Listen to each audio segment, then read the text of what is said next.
J-Renard. J-Renard.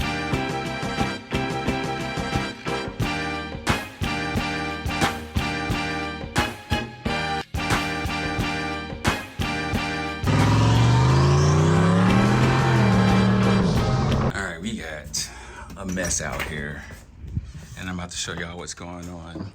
When I say everything, everywhere, all at once, I literally mean it.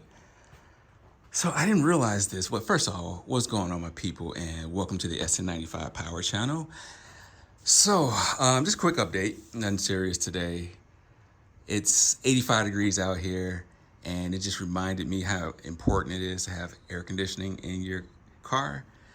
So I had ordered a bunch of AC components, and lo and behold, I pretty much almost had everything that I needed here already. So we're starting to take the dash out. Yes, we're starting to take the dash out. I'm just unplugging everything now. All right, up top, you're supposed to remove those 4 8mm bolts. So just unplugging stuff. I'll get to this today. I need your opinion on this. Like, I have everything else black, but I was thinking about just keeping the intake polished. I really don't like the way it looks, so I might just spray that black also. So leave a comment down below and tell me what y'all think about either blacking out the GT40 intake. I can say that because it is a tubular GT40 intake. The GT40 police cannot come and serve me because this is an authentic GT40 intake manifold. What else has been done? I think everything, you guys are up to speed. I just kind of mocked this up. As far as trying to wire tuck, I'm going to just get rid of this piece right here.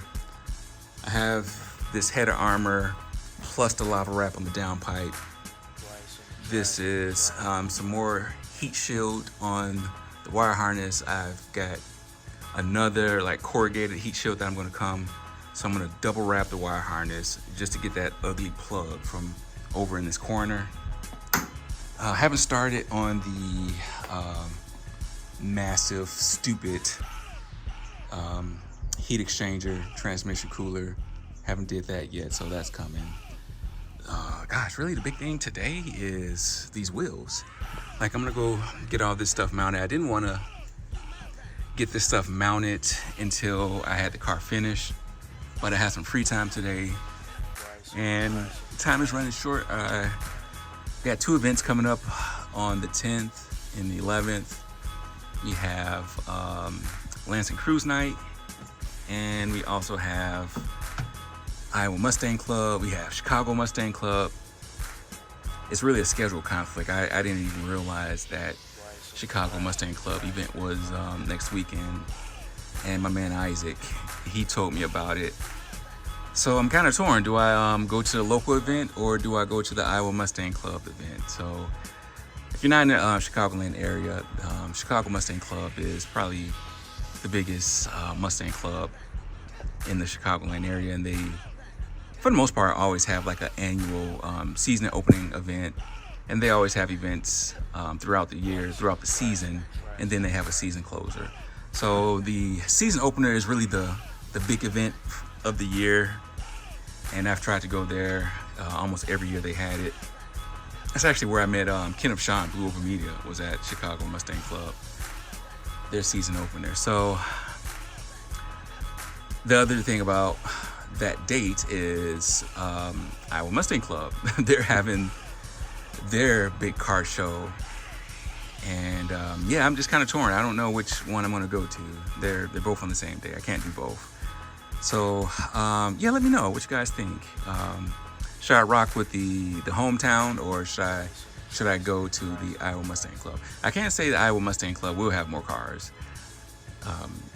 I know the last time I went, they had about 300 cars. You know, they're estimating about 600 cars this year.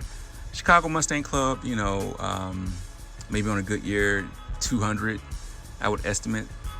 But a lot of cool people. Nice to see the local Mustang scene. So I'm not sure. So we're gonna get that done today. I'm not sure if I'm gonna show you guys the after of me mounting the rims right now, because I still have a lot of work to do. So that's just a quick update. Like I say, tell me what you guys think about the engine bay. Should I just black out the tubular GT40 intake? All right, what's going on, my people, and welcome to the Sn95 Power Channel. We are busy, back at it again. I don't know how I'm gonna drop these, but one of the earlier videos I was showing you how I was working on getting the dash removed. I was working on putting the wheels and tires together. So I've got this mounted. This is a 255 30x20. This is a 285 30x20. I'm really anxious to get these mounted, but before we do that, I want to get this dash out. So let me show you where I'm at on this. So I've got the bolts taken care of up there. I have the bolt that's inside the glove box taken out. I didn't get the four down here, but I do have all the electrical connections taken out. I just have to do the electrical connector that's inside the fender well on the driver's side, and I have to disconnect the steering wheel from the shaft. And then, yeah, she should be ready to come out. All right, what's going on, my people, and welcome to the Sn95 Power Channel. We are about to deal with a serious problem most of us in the car community have. And I'm talking about impulsive Mustang parts buying syndrome. You might suffer from this. You might know of someone who's dealing with this. What you need to do is be a friend and tell them to say no. All right, so I have to say, this transcooler I bought was an impulse buy, and probably didn't need anything this big, but you know, it's one of those things like bigger, you think bigger's better. You know, bigger cubic inches, bigger turbo, bigger horsepower numbers, bigger torque, you know, bigger wheels, you know, at least for me. So I bought the most gigantic, enormous, stupid intercooler or transcooler that I could find. And it's from Dural, and this thing is almost the size. When I say, I keep saying it's an intercooler because it's the size of an intercooler. So let me show you what I'm talking about. So this is what I'm talking about right here. This Dural, they call it a, quote, racing transcooler. Let me get this set up. Side note, I got the wheels mounted. I got a spacer. I'm gonna take care of that. Another video coming about that. So this is their racing cooler, and I don't know the dimensions right off the top of my head, but this is by far the largest transcooler that you can buy. It's like 90,000 BTUs. It's ridiculous. And the reason why I went with such a larger BTU is because I'm gonna mount this behind the front bumper of the car. So it's not gonna get any kind of airflow. Now I do have a fan, a cooling fan that I'm gonna run on it. So let's unbox this. When I say that thing is ridiculously big, you know, it's big. Overkill, absolutely. So how I'm gonna do this is I have a temperature switch. I believe the temperature switch I have is a 170 degree temperature switch. So whenever the fluid reaches 170 degrees, it will close the circuit, allow power to flow through the fan, and allow the fan to operate. So I already have a -6 AN line already ran. So this is just like an O-ringed fitting to a -6.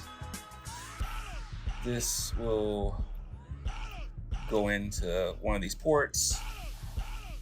So I want to get the fitting on this side because the warm the transmission fluid is going to come in through the bottom. It's going to flow up to the top and out through this side. All right, so this was the plan, but I'm running into the issue. This fitting is sticking out too far.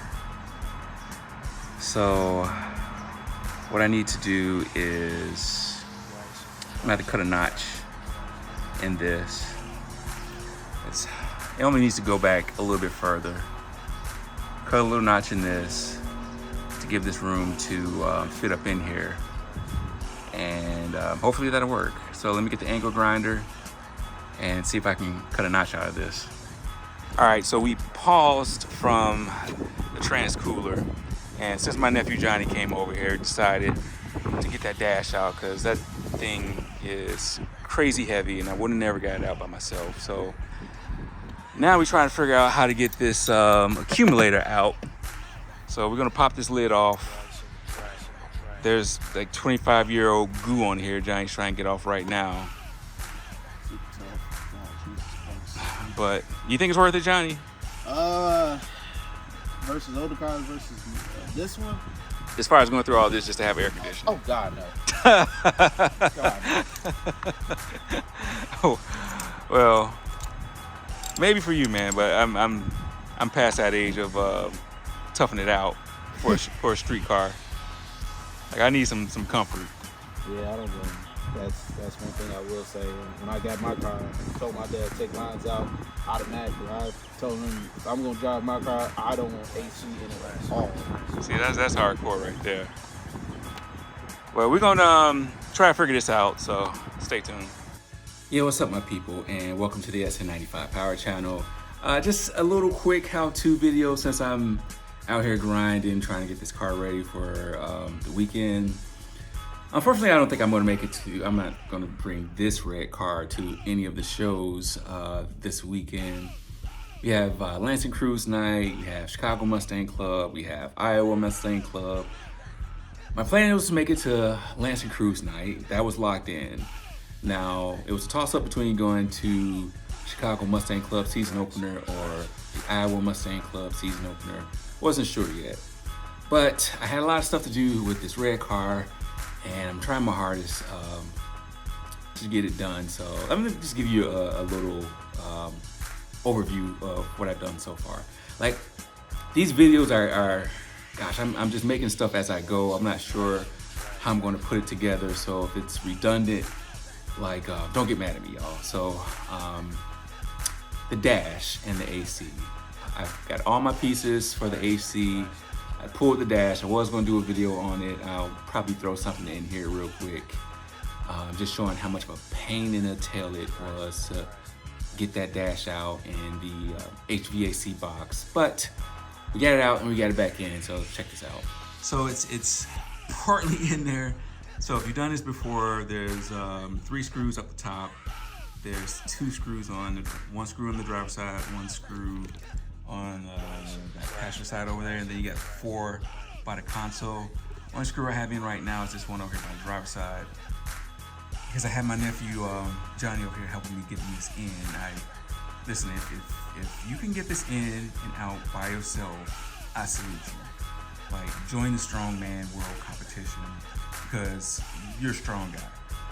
I couldn't get this thing in and out by myself, so I don't have him helping me now, but I do have just that 1 bolt. It's a stud and a nut on this side. So we got the stud, we got the dash on the stud, the nut on there, so I can maneuver it from here. But when I say a pain, man, it's crazy. About to turn this key.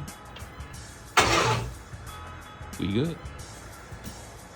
Well, something's missing. So I don't have any power to my accessories up front, but it's turning over. That's all I care. I'm sure I got something not hooked up here. Yeah, I don't hear the fuel pump. Let's see, I got that plugged in over there. All my stuff, I'll figure it out. All right, so this is pretty bad, y'all. bad as in I'm not gonna make any of the shows that I wanted to make. And I really don't have an idea what's going on. I know I have 12 volts to all the constant 12 volt points. Starter relay is working.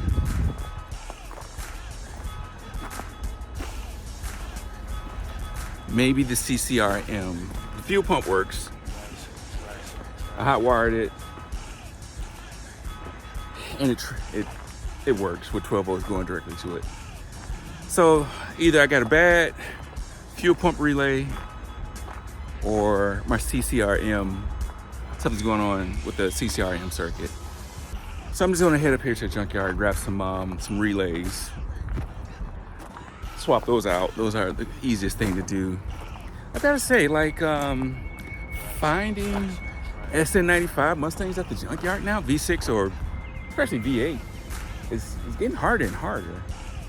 This is a 98, and this is the only junkyard in the area that has a early Sn95. You have a lot of the new edge style Mustangs at these junkyards, but finding one of these is coming harder. My advice to you is start pulling stuff, especially if you find a 94, 95, the push rod variation. Start pulling stuff, because it's going to be almost impossible to find those certain parts and those things just secondhand. So whenever I find a 94, 95 Mustang, I just start pulling stuff. Even certain things off of just a regular Sn95, I start pulling stuff.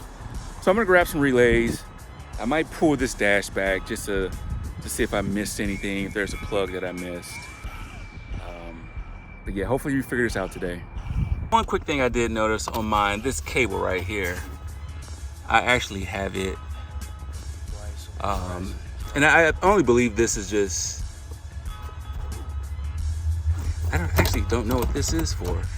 At first I thought it was for the mechanical speed sensor cable, but that's not it. So this has something to do with the shifter. But basically the dash is sitting on it because I have it routed this way, and here it's routed straight that way.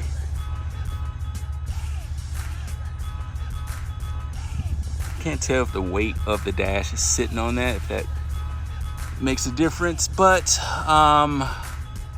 yeah, unfortunately I gotta pull the dash back up over at the house. I think I'm just at that point now, and I have to see if that's the only thing that's out of place. Now this is a new edge, so it's not a like for like, but that's just one obvious thing I saw. I think I'll go back to the 98 and take a look and see. That's a little bit closer, but it's still not a like for like. All right, y'all, we figured it out. Sometimes it's the simple stuff that you overlook. So I checked all the fuses, the high current fuses, the engine bay ones, but I didn't check under here. Like I'm in the process of cleaning all this up, and the problem was the ignition fuse blew. So we can. Another thing that I had missing was this plug right here was not plugged in, and that was giving me an issue also. Gotta put the battery back up. Man, it was just like a whole slew of things that was going on. My stock Ford battery died, so I'm using my Volvo battery right here.